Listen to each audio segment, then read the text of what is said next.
الحمد لله نحمده ونستعينه ونستغفره ونؤمن به ونتوكل عليه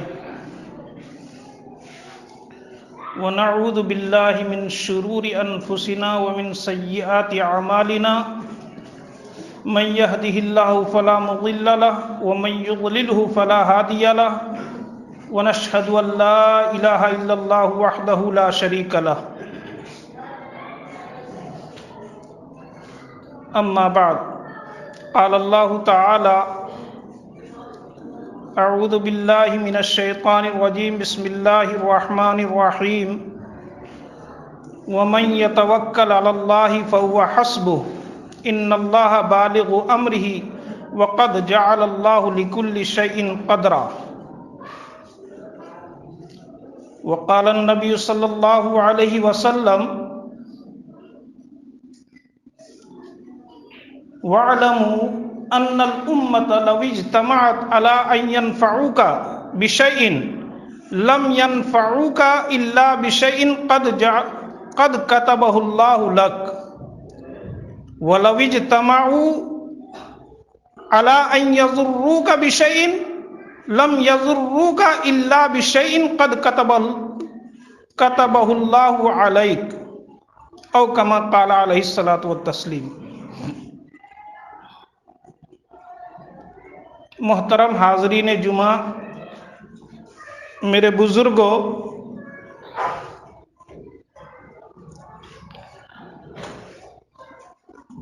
ہم لوگ بحیثیت ایک مومن ہونے کے اللہ رب العزت پر ایمان رکھتے ہیں۔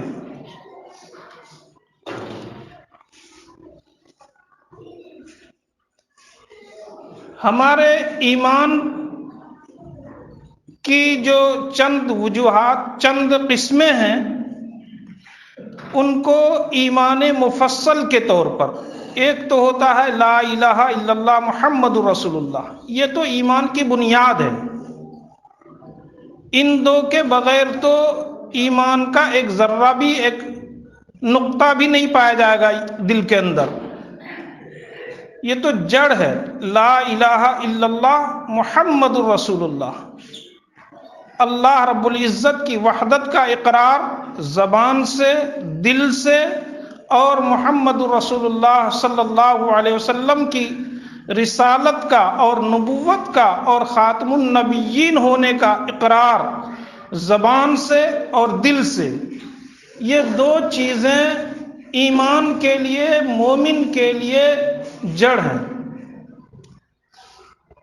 ہم لوگوں نے ابتدائی تعلیم میں جہاں ایمان مجمل پڑھا ہے، آمنت باللہ کما ہوا باسمائہ وصفاتہ وقبلت جمیع احکامہ، اس کو ایمان مجمل کہتے ہیں۔ ایمان کو شارٹ انداز میں اس میں بیان کیا گیا ہے۔ اس کے ساتھ ساتھ ہم لوگوں نے ایمان مفصل بھی پڑھا ہے۔ ایمان مفصل آمنت باللہ وملائکتہ وکتبہ ورسلہ والیوم الآخر والقدر خیرہ وشرہ من اللہ تعالی والبعث بعد الموت۔ اس ایمان مفصل کے اندر ایمان کی تفصیل بیان کی گئی ہے۔ آمنت باللہ، میں ایمان لاتا ہوں اللہ پر، وملائکتہ، اور ان کے فرشتوں پر، وکتبہ، اور اللہ کی کتابوں پر، ورسلہ، اور اللہ کے تمام رسولوں پر، والیوم الآخر، اور قیامت کے دن پر، والقدر خیرہ وشرہ من اللہ تعالی، اور اس بات پر ایمان لاتا ہوں کہ اچھی اور بری تقدیر اللہ ہی کی طرف سے ہے، والبعث بعد الموت، اور اس بات پر ایمان رکھتا ہوں کہ مرنے کے بعد ہم لوگ اٹھائے جائیں گے۔ ان 7 چیزوں کا تذکرہ اس ایمان مفصل کے اندر بیان کیا گیا ہے۔ آج میں چاہتا ہوں کہ کچھ باتیں توکل کے اوپر اور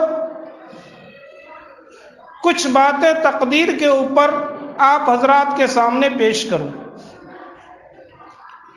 جب ہم لوگ ایک مومن ہو گئے، ایک مسلمان ہو گئے اور نبی پاک صلی اللہ علیہ وسلم کا ایک امتی ہونے کا دعوے دار ہو گئے، تو اس وقت ہمارا یہ حق بنتا ہے کہ ہم اللہ رب العزت پر مکمل اور کامل یقین کریں، مکمل اور کامل یقین کریں، مکمل بھروسہ اللہ کی ذات پر رکھیں، مکمل بھروسہ اللہ کی ذات پر رکھیں۔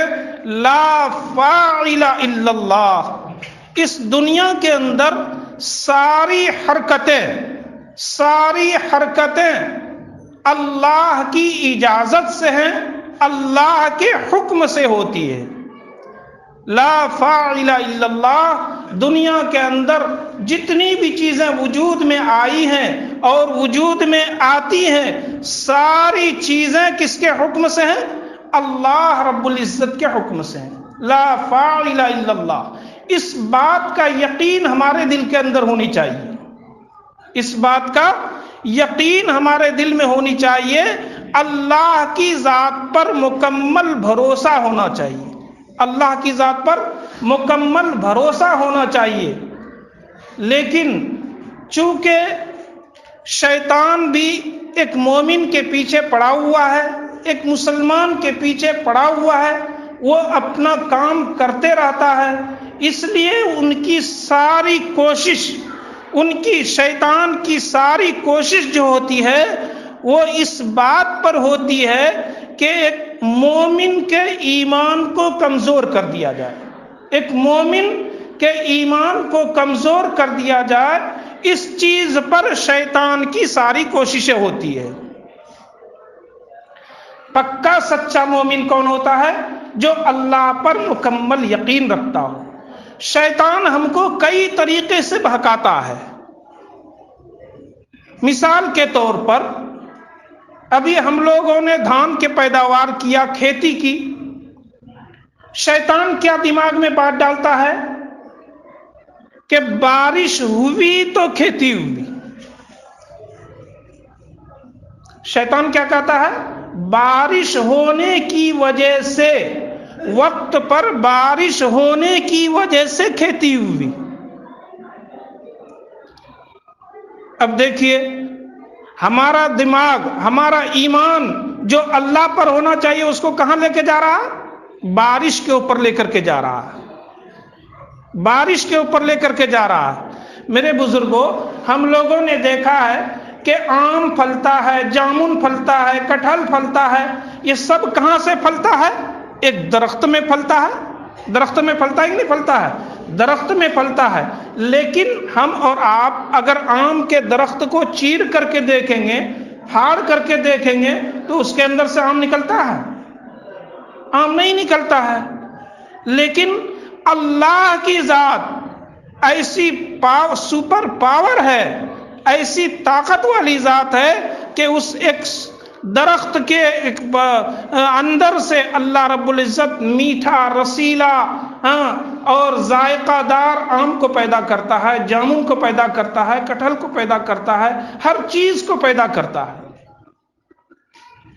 تو شیطان ہم کو بہکاتا ہے کہ جو کھیتی ہوئی یہ بارش کی وجہ سے ہوئی، میرا یہ کام بن گیا پیسے کی وجہ سے، میرا کام بن گیا، اگر میری جیب میں پیسہ نہ ہوتا تو یہ کام نہ بنتا، اگر بارش نہ ہوتی تو کھیتی نہ ہوتی۔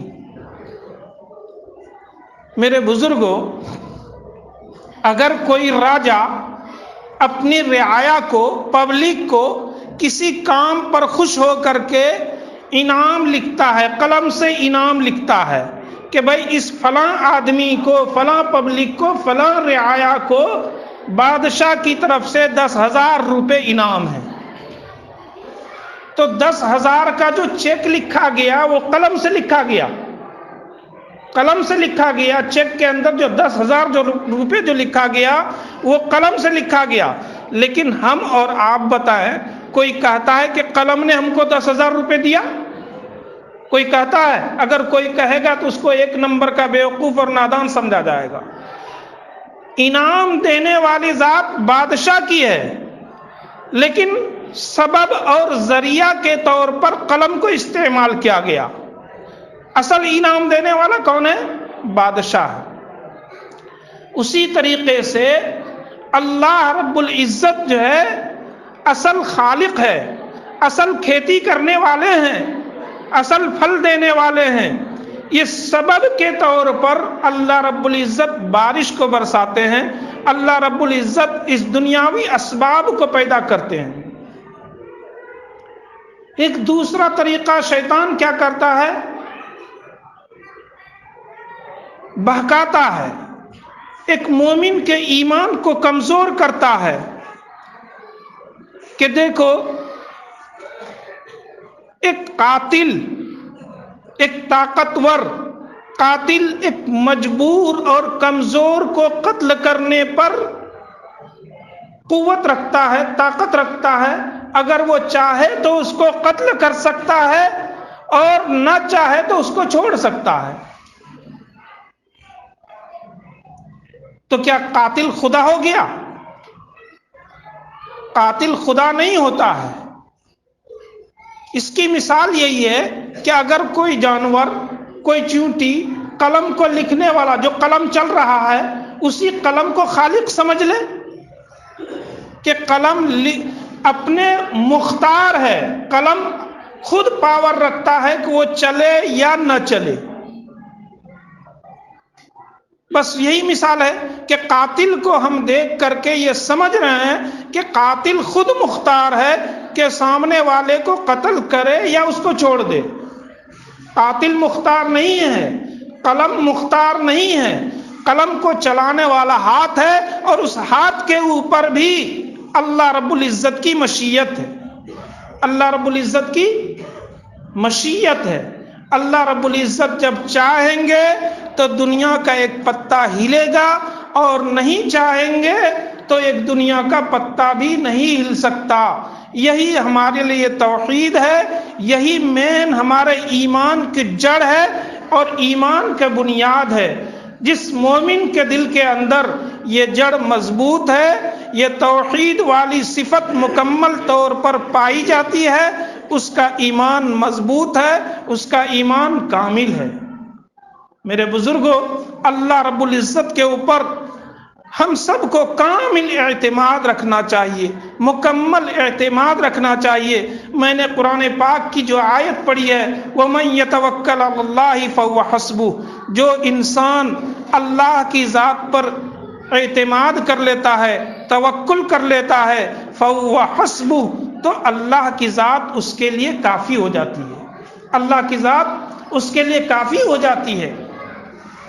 نبی پاک صلی اللہ علیہ وسلم کی حدیث میں نے تلاوت کی، پڑھی ہے، اس کے اندر نبی پاک صلی اللہ علیہ وسلم نے فرمایا، وَاعْلَمُوا، اے مسلمانوں، اے لوگو جان لو، ان الامت لو اجتمعت، اگر ساری امت، ساری دنیا مل کر کے یہ کوشش کر لے، ان ينفعوک بشیء، کسی بھی ایک چیز کا آپ کو نفع پہنچانے کا ارادہ کر لے، لن ينفعوک الا بشیء قد کتبہ اللہ لک، ساری دنیا مل کر کے بھی ایک چیز کی بھی نفع نہیں پہنچا سکتی، ساری امت مل کر کے بھی کسی چیز کا نفع نہیں پہنچا سکتی، مگر یہ کہ اللہ نے آپ کے لیے اس چیز کو مقدر کیا۔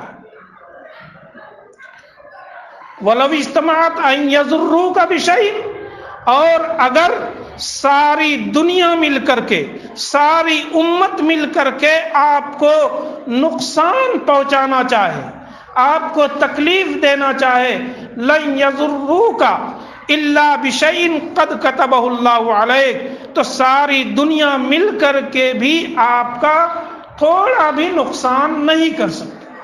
یہ اللہ کے نبی نے فرمایا، قرآن میں اللہ پاک نے فرمایا ہم سب مومن ہیں، ساری دنیا کی ساری چیزیں ختم ہونے والی ہے، ساری چیزیں جھوٹی ہو سکتی ہے، لیکن اللہ اور اس کے رسول کا فرمان کبھی بھی جھوٹا نہیں ہو سکتا۔ اس لیے ہمیشہ ہم لوگوں کو اللہ کی ذات پر مکمل اور کامل یقین رکھنا چاہیے، مکمل اور کامل یقین رکھنا چاہیے۔ اللہ نے جو چیز ہمارے مقدر میں کیا ہے وہ مل کر کے رہے گا۔ نبی پاک صلی اللہ علیہ وسلم نے ارشاد فرمایا کہ کوئی بھی نفس، کوئی بھی جان، کوئی بھی انسان، کوئی بھی جاندار اس وقت تک نہیں مر سکتا جب تک کہ وہ اپنے حصے کا رزق مکمل نہ کر لے، جب تک کہ وہ اپنے حصے کا رزق مکمل نہ کر لے۔ ہم اگر ایک دانہ بھی اگر ہمارے رزق کا مقدر کیا ہوا، میرے مقدر کا رزق اس دنیا میں موجود ہے، تو ہم کو موت نہیں آ سکتی ہے، اور جس دن رزق ختم ہو جائے اللہ رب العزت کسی نہ کسی بہانے سے ہم کو موت دے دے۔ یہ ہے ہمارا ایمان ہونا چاہیے، یہی توکل ہونا چاہیے۔ لوگوں کے اوپر حسد، جلن نہیں کرنا چاہیے کہ لوگوں کو اللہ نے جو ہے مجھ کو کم دیا ہے اور فلاں کو زیادہ دے دیا ہے۔ بہت سارے لوگ یہ کہتے ہیں، علامہ اقبال نے اپنی شاعری کے اندر شکوہ اور جواب شکوہ لکھا ہے، اس کے اندر بھی پہلے شکوہ لکھی ہے انہوں نے، اور اس میں یہی کہا ہے کہ ہم لوگ اللہ کو ماننے والے ہیں، اللہ کی عبادت کرنے والے ہیں، لیکن اللہ نے ہم کو کم نوازا ہے، اور جو اللہ کو نہیں ماننے والے ہیں، جو کفار ہیں، مشرکین ہیں، اللہ نے اس کو زیادہ نوازا ہے۔ یہ شکوہ کیا ہے علامہ اقبال نے۔ پھر علامہ اقبال نے اسی شکوہ کا جواب لکھا ہے، اور اس کا جواب شکوہ لکھا ہے، اس میں یہ کہا ہے کہ یہ شکایت درست نہیں ہے، اللہ کے پاس یہ شکایت درست نہیں ہے، شرط یہ ہے کہ ہم اپنے آپ کو مکمل مومن بنا لیں۔ اگر اپنے آپ کو مکمل مومن بنا لیں گے تو اس سے زیادہ نوازے جائیں گے۔ اور دوسری اہم بات یہ ہے کہ مومن کے لیے دنیا کی حقیقت کچھ نہیں، اور کفار کے لیے دنیا ہی کی حقیقت ہے۔ اس لیے کبھی بھی دوسرے کے اوپر طنز نہیں کرنا چاہیے، کبھی بھی دوسرے کا حسد نہیں کرنا چاہیے۔ حضرت عیسیٰ علیہ السلام کا واقعہ جو بہت مشہور ہے، آپ لوگوں نے بھی سنا ہوگا کہ حضرت عیسیٰ علیہ السلام اپنے شاگرد کو لے کر کے چل رہے تھے، اور چلتے ہوئے جب بھوک لگی تو اپنے شاگرد کو انہوں نے 1 درہم نکال کر کے دیا، اپنی جیب سے 1 روپیہ نکال کر کے دیا۔ کہا تمہارے پاس کتنا ہے؟ کہا کہ 2 روپیہ ہے۔ 1 روپیہ اپنی جیب سے نکال کر کے دیا، کہا کہ جاؤ شہر سے روٹی لے کر کے آؤ۔ ان کا شاگرد، حضرت عیسیٰ علیہ السلام کا شاگرد شہر میں گیا، اور وہاں اس کو 3 روپے میں 3 روٹی ملی، 3 روپے میں 3 روٹی ملی۔ 3 روٹی لے کر کے وہ آیا، اور راستے میں انہوں نے ہوشیاری کی، کہا کہ میرے پاس تو 2 روپے تھے، 2 روپے میں 1 روپے میں 1 روٹی ملی ہے، تو 1 روٹی انہوں نے راستے ہی میں کھا لی۔ حضرت عیسیٰ علیہ السلام کے پاس جب وہ آئے تو عیسیٰ علیہ السلام نے پوچھا 3 روپے میں کتنی روٹیاں ملی؟ کہا حضور 2 روٹی ملی۔